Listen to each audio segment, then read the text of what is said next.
What's going on, guys? It's Vintage Brian here, and we're back this week to do another review.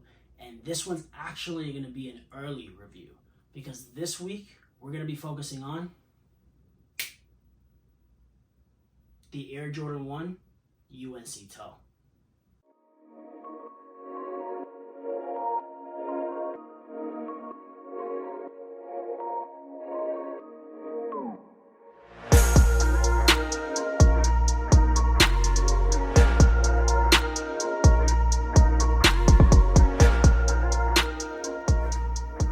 Okay, now in front of us we have the Air Jordan 1 UNC Toe, and in hand this shoe is dope. Now this shoe drops on Saturday, July 22nd for a retail price of $180 and a full family sizing. Now as far as the current resale market on the shoe, since it hasn't dropped, they're sitting right around $220. I expect that around this time next year, these should be somewhere between $250 to $300. I just know that a lot of these black toe colorways tend to do really well after Nike stops dropping them through retail sites. With these, I'm expecting them to drop them maybe 2-3 times after their initial release, but I don't expect them to drop them much more than that. Now, how did I get my hands on this pair early? Well, on July 6th, Nike actually had a not so shocking shock drop for these shoes. Everybody knew that they were dropping at 2 o'clock that day, so when they dropped, it was no surprise, like the name actually implies. But everybody had a chance to go ahead and do first come, first serve, like they will on the release date, to get a limited quantity of this shoe. And thankfully, I was able to get my own pair so that I could do this review for you guys. Now, having the pair on hand, I'm actually really impressed with the materials that they gave us with this release. Nike's not exactly known to give us the best leather on these Air Jordan 1s. You never really know what to expect, and with this one, I think that they did a pretty good job.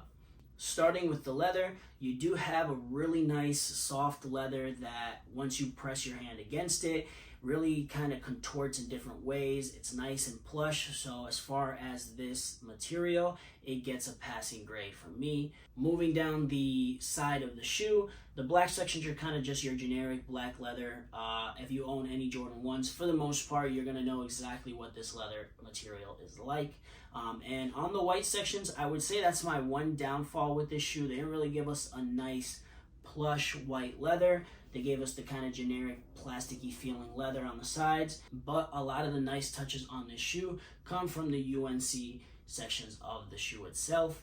Now with this shoe, I'm actually really glad that they gave us these extra colored laces here. Of course, you have the choice of wearing them with the traditional black laces or with the blue laces. I actually think they look good either way. One thing that really stands out with these laces is that they actually mesh with the UNC color really well. On camera, they're going to look very similar, but with these extra laces, sometimes they just aren't the right shade of blue. And I'm happy to say that with this UNC colorway, they really did hit that right out of the park. Now, moving your way up the shoe, you do get the Nike Air in your nice traditional stitch pattern here. I like the hits of UNC blue. They're nice and subtle. And as you make your way into the shoe, you get a nice Nike Air in that UNC blue. I do like that the insoles are black on this pair instead of white. Sometimes Nike gives us that white insole in the inside that gets really dirty as you wear them. So having that black insole is a nice touch. Now, this isn't the first UNC colorway that Jordan Brand gives us on the Jordan 1. They actually did have the UNC 1 that dropped a couple of years back with the Chicago 1 color blocking. And I did talk about this shoe in my UNC video, so don't want to spend a lot of time on this shoe. But it's really nice to see these shoes in person because there are really noticeable differences in the blues that you're getting with one versus the other. Plus, this shoe is actually more versatile in my opinion, with this being that nice buttery suede. This shoe being all leather, it just makes it so that you can wear them in a lot of different conditions and environments without having to worry of ruining the finishing on the shoe.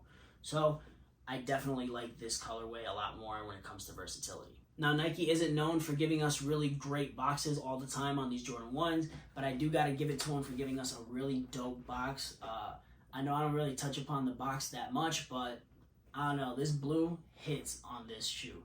So definitely props to Nike on this box color right here. And like I was referring in the beginning of the video, these Air Jordan 1 black toe colorways are always such a popular hit with the sneaker community. I mean, the way that they integrate the black with the associated color, they honestly have a hard time making a bad colorway with this color blocking. I mean, just take a look.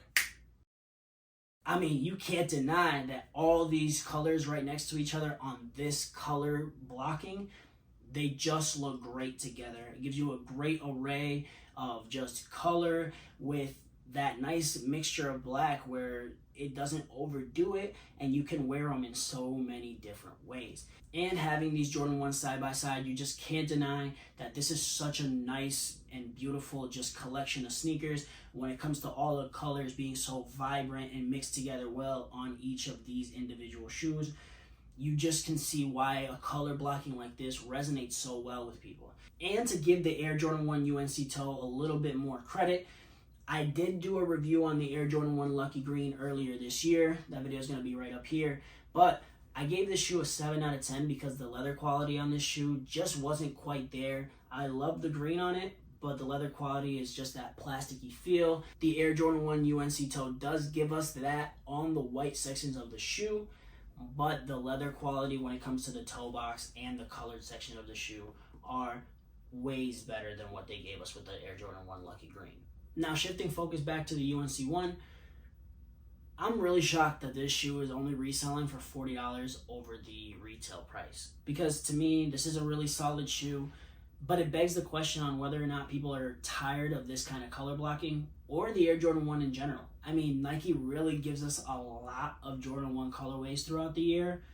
People maybe are just trying to get a little bit more conservative with how they spend their money, and always spending it on Jordan 1s consistently just maybe isn't the case anymore. Definitely let me know down below in the comments if it's more of a Jordan 1 thing or do you think it's something different. But it's a solid shoe nonetheless. When it's on foot, there's no question about it. The shoe definitely grabs attention. The blue is really striking, whether you're wearing the black or the blue laces. And if you have any of these Jordan 1 black toe colorways, when you have them on foot, you know what makes this kind of color blocking so special. Because realistically, this shoe looks so good on foot. Now, ranking this shoe, I'm going to give it that solid 8.2 out of 10. Really solid colorway. I think that Nike does all the right things on this shoe. The only thing that I don't like about it, of course, is A, you got your copy and paste, and B, the white leather. I really wish it was that nice plush white leather. But other than that, really solid colorway. I'm definitely happy to add this to the collection. It's definitely better, in my opinion, than the last UNC Jordan 1. So I think this is an easy cop for me. Definitely let me know down below in the comments if you're going to go for this shoe. But guys, this has been my review of the Air Jordan 1 UNC Toe or University Blue, whatever you want to refer to it as. Let me know down below in the comments what you think of this shoe, and definitely stay tuned when it drops on July 22nd so you can go ahead and cop yourself a pair, because I really think that this is a banger. I really think you could key up and make yourself a nice outfit with these if you have them. And as always, definitely stay tuned for the next video. This is Vintage Brian, and I'll catch you on the next one.